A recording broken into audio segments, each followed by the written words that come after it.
All right, well, I know everybody, I think, comes towards the same language arts guy, QEP guy.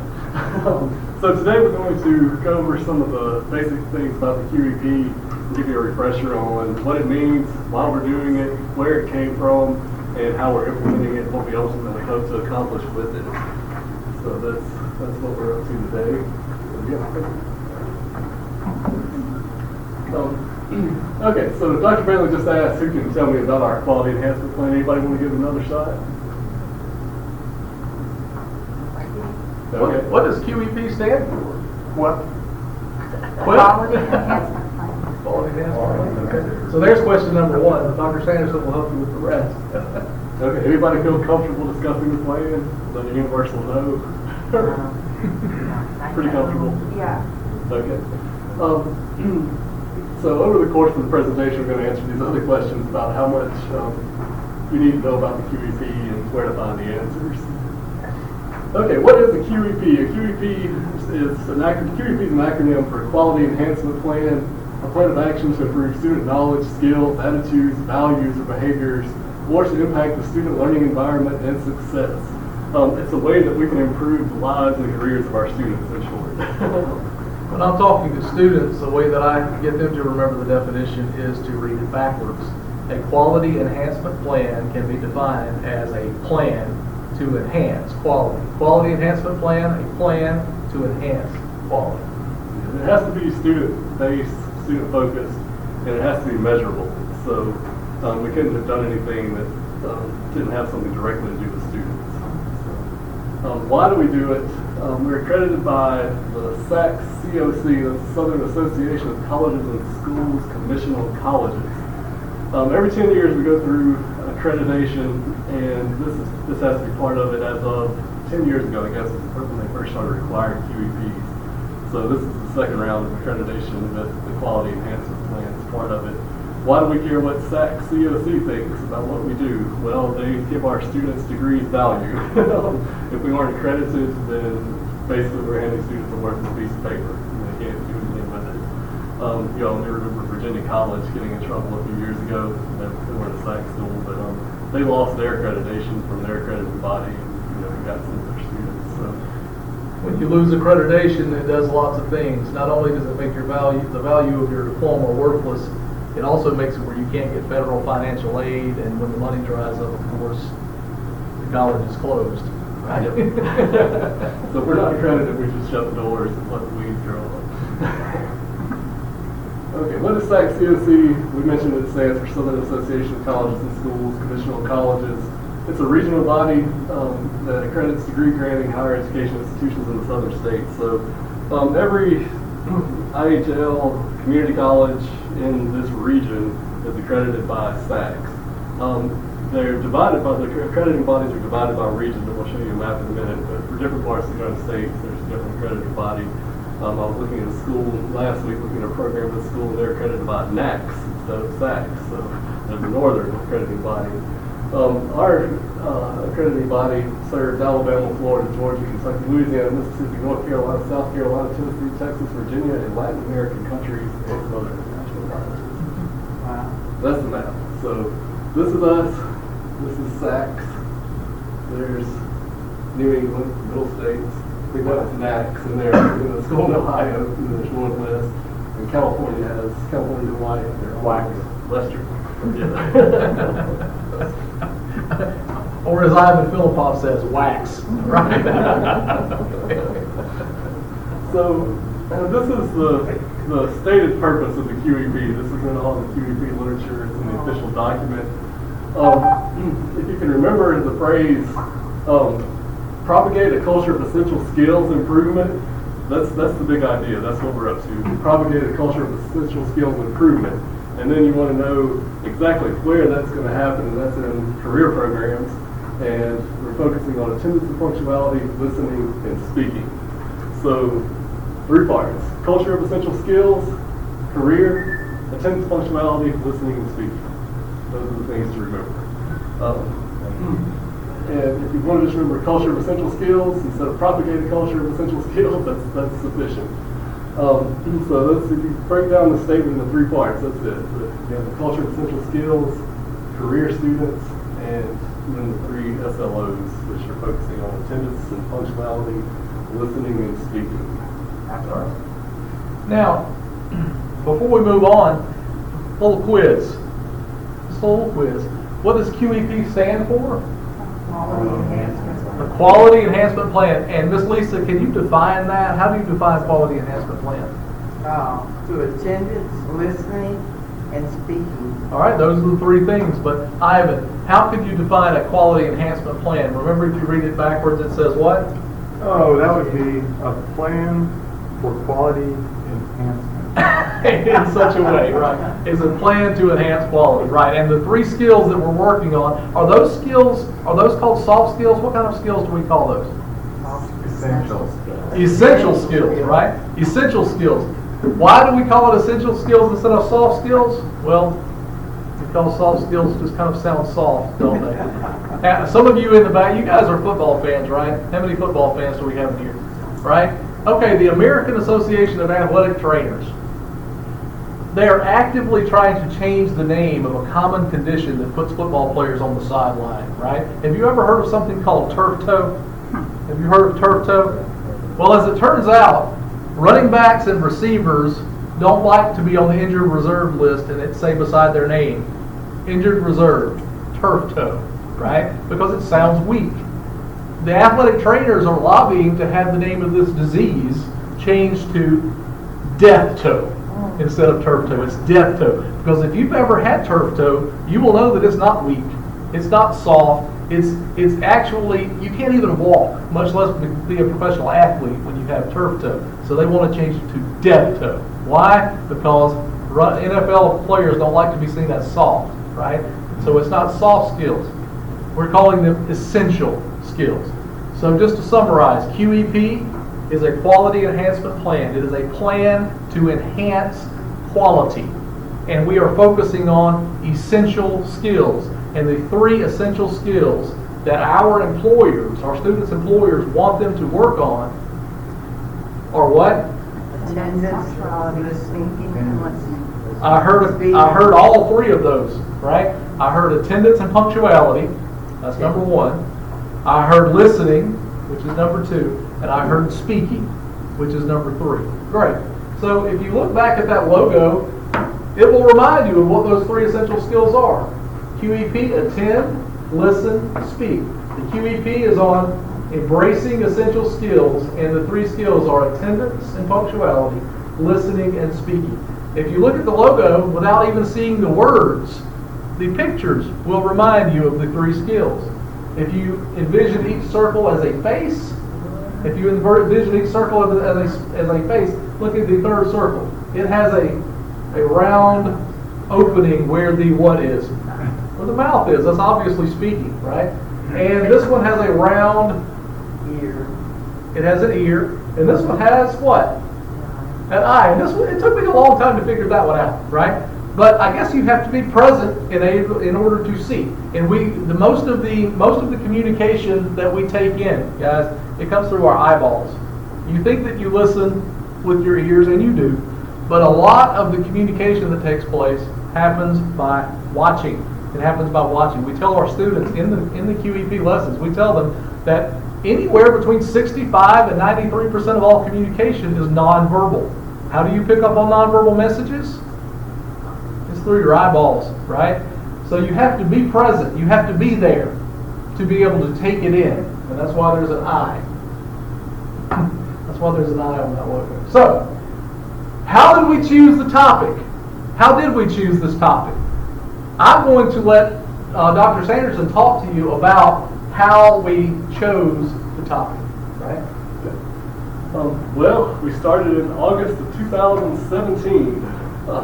You all may remember we all got together in the Fine Arts Auditorium over there, and it was mandatory. We all got together, and we had that app that we were supposed to give feedback. I remember that. So that was August 2017. We had a call for topics at that point. So we sent out a survey to all of our stakeholders, and that includes students, employees, businesses, everybody who has alumni, anybody who has any interest or connection in the institution. We sent out a call for topics. So we got a bunch of topics back. So then based on the number of topics, we ranked those and we said this number of people chose this number of people chose that, and we had the top 10. And then we sent out a request for proposals. We didn't get quite as many proposals as we got topics. I think we had like 50 or 60 topics, but we ended up getting like 12 proposals. And one of those proposals happened to be from a Phi Theta Kappa group at JC. It was called Soft Skills for Hard Work. So we got the request for proposals, got the proposals in, that was one of them. And then we ranked those, and we developed a rubric to rank them. So they had a rubric, we had a subcommittee that read all the proposals, took the rubric and ranked them. And when we got done with that, advising was at the top. So then we moved into the call for feedback phase, and we got feedback from all of our stakeholders again: students, employees, businesses, alumni, anybody with any affiliation or institution, with interest in the institution. So after that, we re-ranked them, and the student proposal, Soft Skills for Hard Work, moved up. So it ended up being the top choice once we got all the feedback. And we took it to Executive Council on January 17th, 2018, the Board of Trustees, on January 17th, 2018, and the Board of Trustees approved it. So we took it to Executive Council that December. I remember it was after classes had ended finals week, we presented it, and then they presented it the following month, and it was approved. So that was the 4-phase process to get to that topic.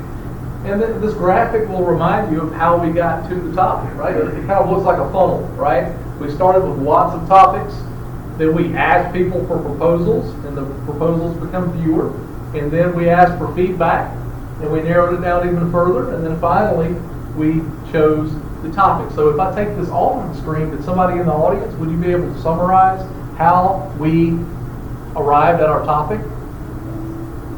You can. It's not just a hypothetical. I'm taking it off of the screen now. So can you tell me, just, you don't have to know all of the words, it's kind of like the purpose statement. There are essential things in that purpose statement that you need to remember. Culture of essential skills, career programs, attendance, punctuality, listening, and speaking, which Mr. Philippoff pointed out, there's an acronym, APPLES, right? Attendance, punctuality, listening, and speaking.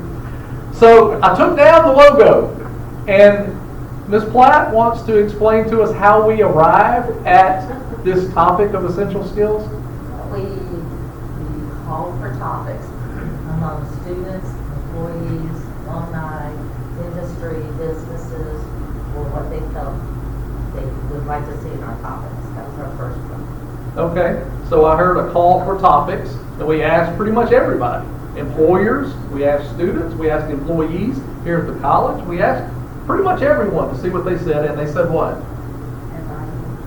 Well, yeah, advising was one, but way close to the top of the list was what? Soft skills, what we now call essential skills, right? So we asked everyone, employers, employees at the college, students, faculty members, everyone, all of our stakeholders, and we got a list of these potential topics. And as we did a literature review and we continuously asked for feedback from all of these different stakeholders, essential skills kept rising to the top. Now, the most important question though, is who submitted the winning submission? Students. What? Students. There's always that one person who yells out all the answers. Did everybody get that? Did everybody get that? Yeah. Miss Davis. Who? Students. But with the help of Dr. Miller. If you were to answer students to any of these questions, you would be pretty much right. All right. So students did come up with the proposal. The ultimate proposal that was chosen was from students. Next question though, how did we choose the logo? I gave you a hint. I gave you somebody on this side of the room. Somebody on this side of the room. Who chose, or how did we come up with the logo? We have people leaving this side of the room, going to this side of the room. What did you say, Ms. Lisa? Students. Students. She said students. If you answer students, you usually will be right. But Dr. Sanderson, would you tell them a little bit about how we had the contest and whatnot? Will you explain the logo to us? Yeah, so when we started trying to figure out how to market it and brand it, which is a big part of the logo, we decided that most places these days crowdsource branding. So they let people to whom they're going to sell the thing tell them how they want it to be sold to them. So we decided that's a good idea. So we had decided to have the contest for students. Initially, it was going to be just career tech students. And we had a student on the committee, and she said, why don't you open it up to everybody? And we said, well, what about varsity? She said, open it up to everybody. So we opened it up to everybody. So there was a contest for all students, and we got 17 submissions. And then we narrowed it down and voted on it. It ended up being a nursing student who submitted the winning logo. So, if you're asked a question about the QEP, who designed it? It's what? Students. Who came up with the logo? Students. If you say students, you're almost always right? It's all about students. So, students designed the logo. Next question, and I'm giving you a hint.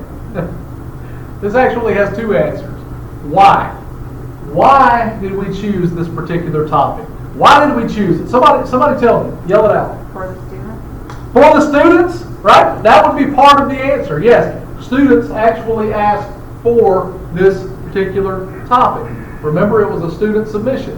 Soft skills for hard work that led to this topic. Students asked for it, right? When we asked for feedback, when we asked them to rank the topics, students asked for it, right? But who else asked for it? The employers. Employers demand these skills. So when we ask for feedback, on this particular topic, employers said that we need these skills. Employers said that we need, they call them soft skills, but we call them essential skills.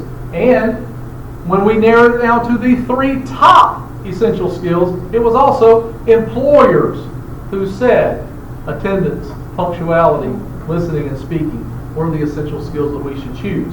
So the answer to every question so far has been what? Students. Say it loud. Students. Right? And on this one, you can enhance that by saying also, who else? Employers. Students is always the correct answer. But when it comes to why we're doing this, it's to make our students, to give our students the skills that they will need to get a job and keep a job. And who asked for it? The employers. The employers asked for it.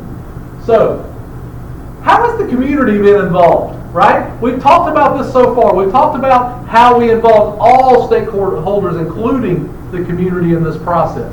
They've been involved since the beginning, and they are still involved to this day.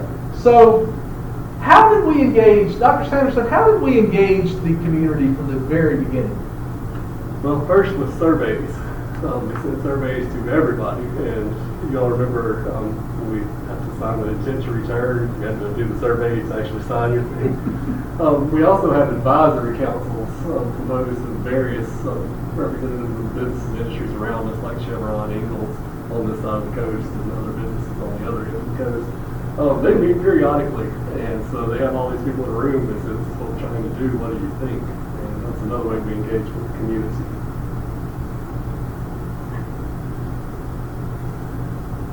All right, so how did we arrive at these 3 essential skills? We said that employers ask for these skills, but can you tell us a little bit more, Dr. Sanderson, about how we arrived at these 3 primary SLOs?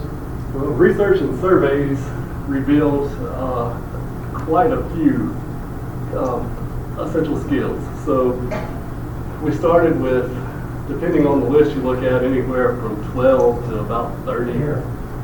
So we sent them out to the employers and asked them to rank them, like which ones do you think are most important, which ones are most important for your place of employment. So this is what they told us. Attendance and punctuality was way up on the list, and they said communication. So we decided to be a little more specific about communication because communication is multifaceted, it's just listening and speaking. So research and feedback gave us the initial list. And then we got additional feedback to narrow it down to these 3. So the first SLO is attendance and punctuality. The second is listening, and the third is speaking. And we've broken those down. We've broken those all down into individual components. Could you turn the lights back on for us? The primary goals. What are the goals of the QEP? The goals of the QEP are, well, we're already in the midst of implementation. Starting in the fall of 2019, we started implementing these SLOs into the career programs here at Gulf Coast Community College. Now, all three SLOs, attendance, punctuality, listening, and speaking, are being implemented in career program classrooms. Some of that is being taught by career program instructors, and it's also being taught by public speaking instructors who go into those classrooms. It's a team teaching effort.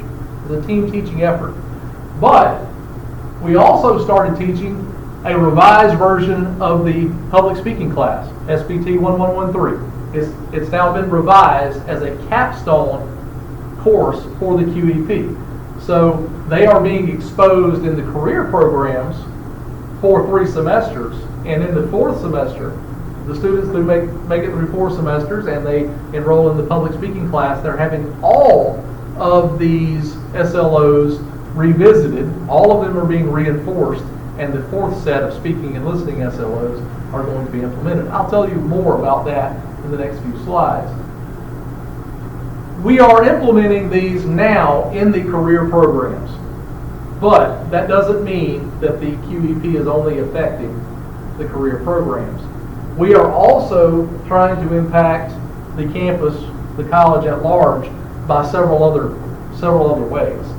How many of you have seen posters and banners across campus featuring the QEP? How many of you turned your computer on this week and found the QEP blasted across your desktop? How many of you have been in the library this week and seen the bookshelves of all of our print resources on essential skills? Have you seen these things? Right? We are trying to impact the culture of the college, surrounding not only our career program students, but impacting the college at large through marketing, through resources, several different ways we're trying to impact a larger group. But the focus is in career programs this semester. The capstone for this effort will be the public speaking class. It's been revised starting in the summer of 2018. It was a revised version of the class. And we're trying to propagate this culture of essential skills, not only surrounding our career programs, but trying to impact the college on a larger level through marketing, through employee development sessions like this one right here, and through resources that we're providing to all of our employees and our students. Here's a chart that kind of shows you a little bit more detail on how implementation is taking place. Now, attendance and punctuality is something that we are stressing all throughout the career programs. From their first semester until the time that they walk across the stage, we are preaching attendance and punctuality. And the goals behind these two are that students will attend 91% of their class meetings. That's the benchmark. That's the objective, reach 91% attendance in class meetings. And of the class meetings that they attend, they are to be on time for 95% of those class meetings. Did I get it right, Dr. Sanderson? You are there 91% of the time. And when you are there, you are on time 95% of the time. How did we arrive at those numbers, Dr. Sanderson? Can you remind me of that? Yeah, we ran a pilot program and checked attendance that way, and then we also looked at attendance statistics for the college, and we decided that 91% was a reasonable goal. We seek to increase on most things by about 10%. It's not quite that much on attendance and punctuality, but that's where the data came from, through the pilot and through our attendance data from institutional research. There you go. So why do we do this? Because if you don't know this, in many of our career programs, when you get a job in the welding industry, you may be put on a 90-day probationary period when you receive your job. And if you are absent or late during that time, you may not have a job, right? So employers want for us to teach starting when we're teaching welding, to also teach them to be present and to be on time, because it doesn't do any good if we produce great welders if they're going to lose their job in the first 90 days because of attendance and promptness issues, right? So the numbers came from data, but the targets are 91% attendance, 95% of the time they show up to class on time. Now, listening and speaking are broken up over the course of 4 semesters. Over the course of 4 semesters. Every single semester, there is a pair of listening and speaking SLOs. A pair. One listening SLO, one speaking SLO. Right? For the first semester, the ones that are being implemented right now in the career programs, they're both nonverbal. It's active listening skills, nonverbal behaviors associated with active listening, and nonverbal behaviors associated with effective speaking. You have a question, Mr. Philippoff? Could you explain what SLO stands for? SLO is Student Learning Outcome. In all of our programs here, whether you're taking an English class or a science class, there are a certain number of student learning outcomes, or SLOs, that we have to measure at the end of each course.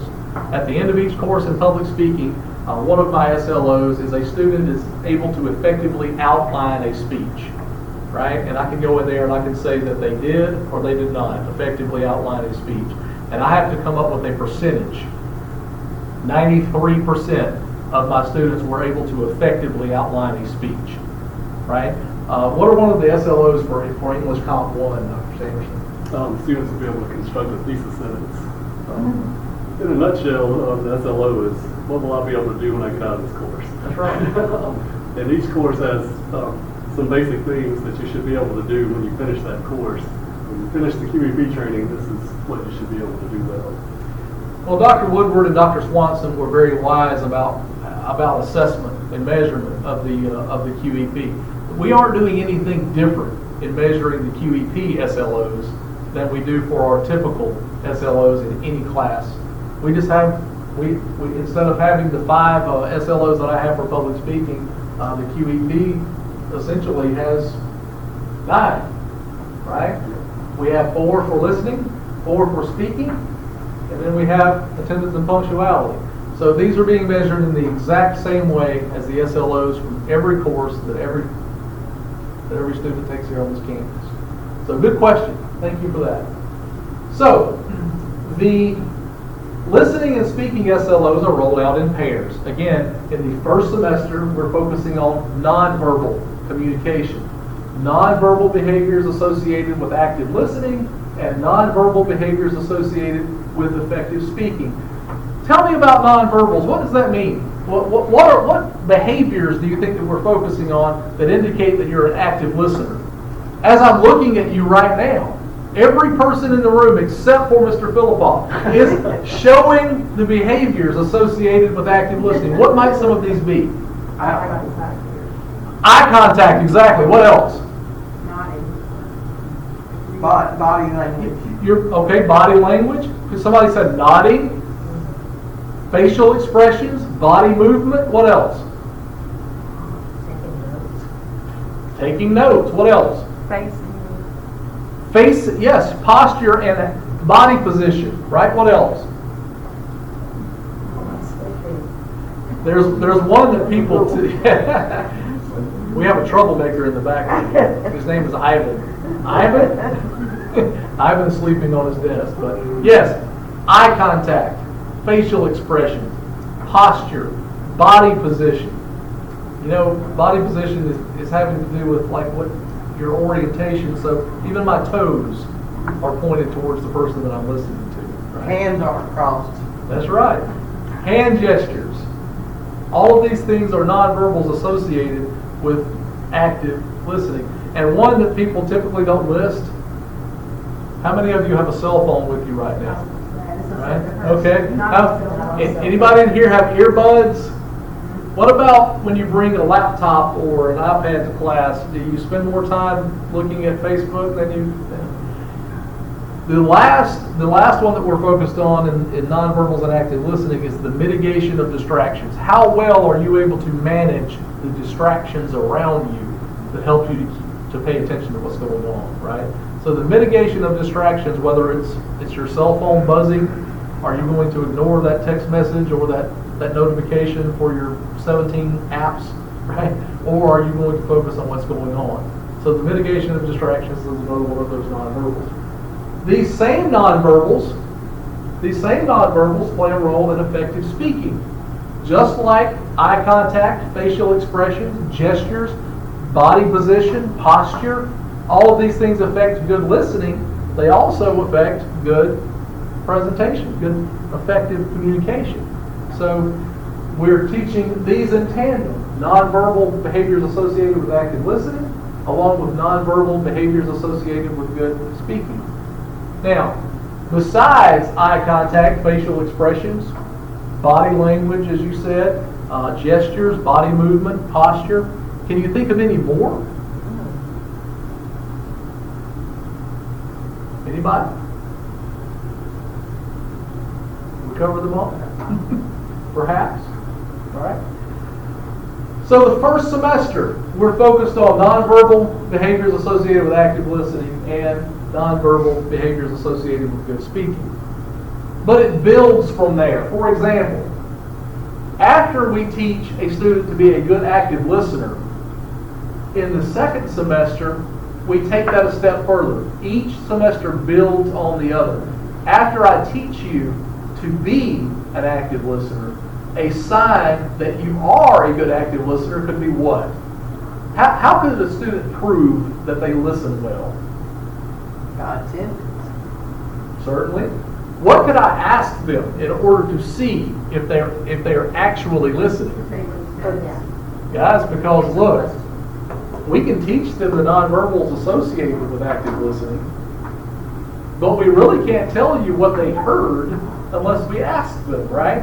So in the second semester, we build upon what we did in the first semester. They're still expected to use good nonverbal behaviors associated with active listening, but now we ask them to summarize the message, right? Just like we asked you guys to summarize the message earlier. We gave you this long purpose statement, but then we had you repeat back to us the essentials, right? We didn't ask you to give us a paragraph for the purpose statement, only culture of essential skills, career programs, attendance, punctuality, listening, and speaking. If you give back those buzzwords that give back the main idea, right? Can we be pretty confident that you were an active listener? Yes. Certainly. In the second semester, we build upon those skills that we taught in semester one by adding on use of language. Use of language. In the second semester, for listening, we're talking about summarization. In speaking, we're talking about use of language. Now, the context means everything here, right?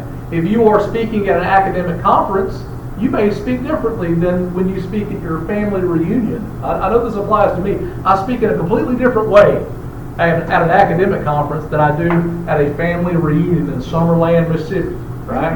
When I go back to Summerland, guys, if I stay there more than 3 weeks, I'm talking like yes more than I'm talking about anything else, right?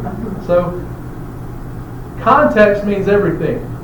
Does the student use language appropriate to the context? Do they use language that can be understood in the context where they're speaking, right? So, in the second semester, the listening is summarization, the speaking is use of language. Right? Does everybody get that? Everybody understand where we are so far? In the third semester, we build again. After the student is a good active listener, after they're able to summarize, the next step is the ability to ask follow-up questions, right? Follow-up questions. So after a student has heard the message, after they're able to repeat back the gist of it, right? How do you know that they understand on a deep level? Well, the ability to ask questions, to ask follow-up questions, to gain further understanding. That is the third semester skill. So it's nonverbal behaviors associated with active listening, the ability to summarize the main points, and then the ability to follow up, the ability to ask follow-up questions to understand it even more fully. On the speaking side, we started with nonverbal behaviors associated with effective speaking, use of language appropriate to the audience, and in the third semester, content. This is about formulating a message. What words do you need to use in order to construct your message for that particular audience, right? So in 3 semesters, we have started with the basics. We've added on a little bit more in the second semester. It adds on to what we did before, and then in the third semester, we added a little bit more, right? So, all first semester students are doing nonverbal right now. Next semester, we will reinforce nonverbal, but we will add on the second set. In the third semester, we will reinforce the first 2, but we will add the third set. And then, when they get into their 4th semester and they take public speaking, they will not only reinforce all of the previously learned SLOs, but we will add on the 4th set, which is presentation listening and public speaking. Presentation listening and public speaking. Don't forget that all throughout the 4 semesters, they are constantly being reminded about attendance and punctuality. All 4 semesters. But the listening and speaking SLOs are introduced in pairs. One pair in the first semester, another pair in the second semester, another in the third, and then in the public speaking class, they are all reinforced with the additional pair of presentation listening and public speaking. The reason it's broken down like this is because that's how career programs are structured. Every 15 hours is an increment. So after 15 hours, eligible for a certificate, and then eventually diploma, and then after 60 hours, the associate of applied science. So this breakdown mirrors the breakdown of how career programs are structured. All right. So attendance and punctuality. This is a review. 91% attendance, 95% for punctuality. Have you noticed these things in the classrooms? Everybody noticed these? Well, it simulates a time clock. A lot of our career program students are going to be going into a job where they have to clock in. Well, we want them to be used to that when they get there. So we basically installed a time clock in every classroom in the whole college, right? So all throughout semesters 1 through 4, they are going to be expected to show up on time, and clock in to work. This is just another reminder, this is just a follow-up of how the SLOs are being implemented for listening and speaking. Attendance and punctuality, all 4 semesters. Listening and speaking, 1 pair per semester. 1 in the first semester, which is the first 15 hours of study. Second semester, third semester, and in the 4th semester, they will all be reinforced, and the 4th pair will be taught and measured. All right, so these SLOs are currently being embedded. They're being embedded within all of the career program classes. We have 14 different career program classrooms that we're interacting in right now. The specific numbers, the specific target numbers are not that, it's not that important that I'll read those to you right now. We have documents that we can give you that will tell you the exact targets, like 82% or 85% or 79%. That's not important. What I need you guys to remember at the end of this presentation is how these things, how they are implemented, which is within the career programs. All 4 semesters, attendance and punctuality, and each semester there will be a pair of SLOs released for listening and speaking, right? That's what we need to know. Dr. Sanderson, can you talk to them a little bit about the about workplace and situational and how we derived, how we got to that point? Yeah, well, we want these skills to be practical. So we decided to try to work with our partners in business and industry and our instructors and the communication specialists to create some real world scenarios. So a student in, say, an auto repair program will learn about the essential skills, and then his instructor will create a scenario that the student might experience once they're out there have a job, and then they have to work through that scenario together. So this is a way of making the essential skills practical in sort of real life situations. Do you know how we get those real world scenarios? You may or may not know this. You may or may not know this, but for career programs, every career program has an advisory council. You heard Dr. Sanderson talk about these earlier. They meet every single semester. And so at their advisory council meetings, we're giving the employers, these advisory councils are made up of employers, right? We are giving them an update on the QEP, what's going on, and we're then asking them to give us feedback. We will say, okay, for next semester, we will be implementing summarization as our listening SLO. Tell me about a time in your industry when summarization would be very important, right? Can you imagine our cosmetology programs? Can you imagine a scenario where the ability to listen and then summarize what you heard would be important? Yes. Right? If you go in and say, I want my hair to be 1 inch shorter and I want it to be colored black, right? Do you want to end up with it 3 inches shorter and it be purple, right? So summarization for cosmetology may just be repeating back to the customer exactly what it is that they want. Do you see how that would be relevant, right? Well, we would get different scenarios for cosmetology than we would in welding, and process off something like welding or something like electrical technology. All of those different programs would tell you something different. So where do we get the scenarios? We get them from the employers, right? We ask the employers, where is this relevant in your field? And then we take what they tell us and we will somehow put it into the career program. So we aren't teaching things that are relevant to welding in the cosmetology programs and vice versa. We're trying to make it real world. We're trying to make it relevant because ultimately, what are we trying to do? What are we trying to do for our students? Improve their lives. We improve their lives, right? And we want them, we can improve their lives by helping them to keep a job, right? So we're asking their employers what skills they need, and then we go beyond that. We ask them, what particular scenarios would this be useful? And then we use that to build lessons, to build activities within those lessons. Does that make sense? Yeah. Easy enough. The capstone will be the public speaking course, again in that 4th semester. The public speaking course, we will reinforce all of these SLOs, but we will also introduce and assess presentation listening and presentation speaking. Dr. Sanderson will talk to you a little bit about assessment. Now, do we just assume that everything that we're doing is good? We've already made changes. We're already in the process of making changes from semester to semester. But it's all done through thorough assessment, and Dr. Sanderson will talk about that. So in partnership with institutional research and our communications specialists, the committee developed an assessment plan. There's really 2 ways it's being assessed, indirectly and directly. Direct assessment comes from the SLOs here. So this QEP number 1, direct assessment, SLO1 attendance, listening, speaking.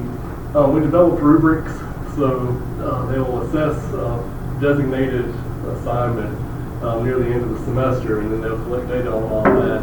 That's direct assessment. So, where we said 80% of students will do whatever, that's when we'll find out if 80% of students can really do it. And if they don't, then we have to, in some way, revise the plan to make it where they can. This is all indirect assessment here, employee feedback, employer feedback, student feedback.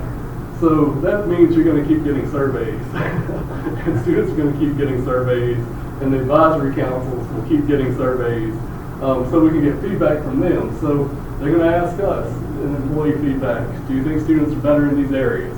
Yes or no, for example, on a scale of 1 to 4. And we should see some improvement. They're going to ask employers the same thing, we're going to ask students the same way they did at the beginning. So we'll stick with those with very similar surveys so that we can replicate the data in an accurate way. And then finally, we have our institutional annual review, and that's direct and indirect assessment. That's our final QEP commitment. That's when we look at all of it during our annual planning process. So Some of you may be responsible for entering those numbers into the lock form at the end of the year. That's part of that process. So entering all of these numbers into the lock form, and then Dr. Swanson and his team generate reports, and then we all get together and meet. We have the reports, and we go over all that, and then we make adjustments to the plan based on all of this data. So when we're here, we're looking at this data, and everything that went into that lock form, and we're planning for the next segment of the QEP. So guys, in summary, the ultimate goal of the QEP is to propagate a culture of essential skills, right? Starting with the career programs, but having an effect on the campus through various initiatives like marketing, professional development, resources. All of these things will help you as well as our students. And we also do, what do we want to do for our students? We want to make them more employable. We want to make them to where they can get a job when they leave and they can keep that job, because what do we say in all of these? We usually start these meetings by saying that employers hire for hard skills, but they fire for essential skills, right? So we want to prepare them both for hard skills and essential skills, and that's the ultimate goal of this QEP. Do you still have questions? Because now is the time to answer them. Can you think of any questions that you have? What did Apple stand for?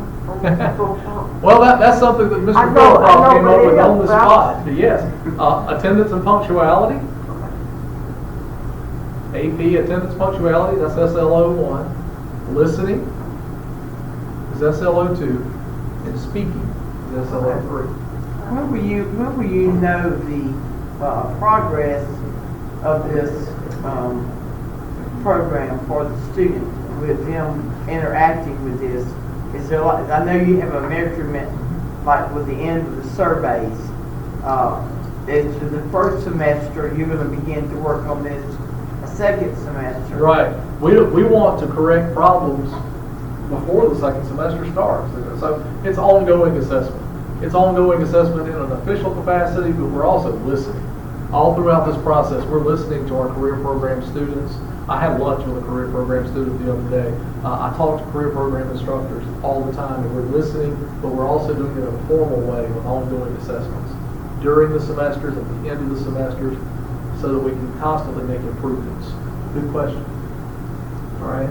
So, guys, we have been prepared to talk about the QEP through the QEP Summit that we had last spring.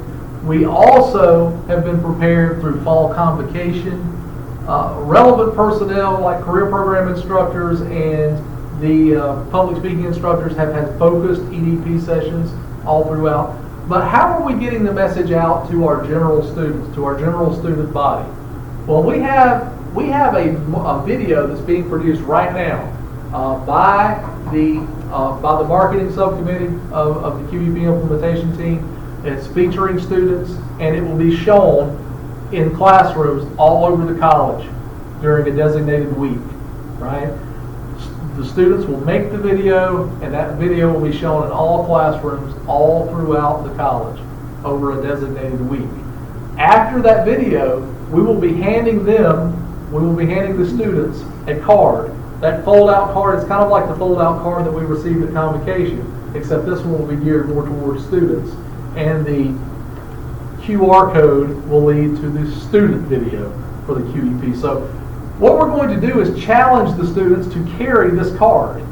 And to reinforce that, we're going to do a student activity called Get Caught with Your QEP Card, right?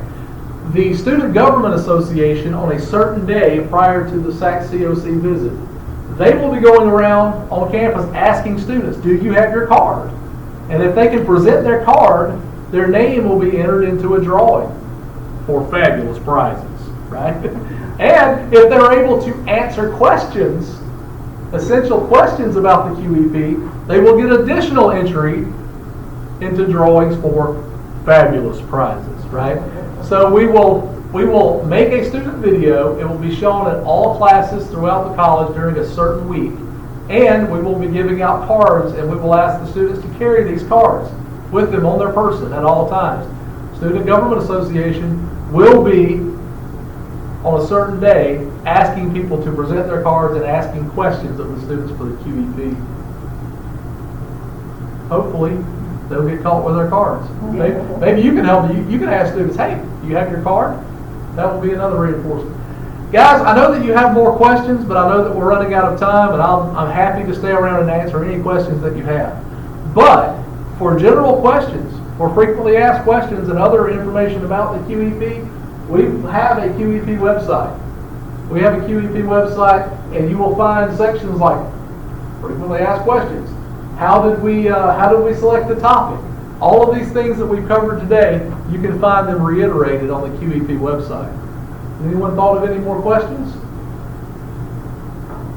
What day is SAC supposed to be on campus? SAC COC, they will be on campus between October the 21st and 24th. That is a Monday through a Thursday. Very good question.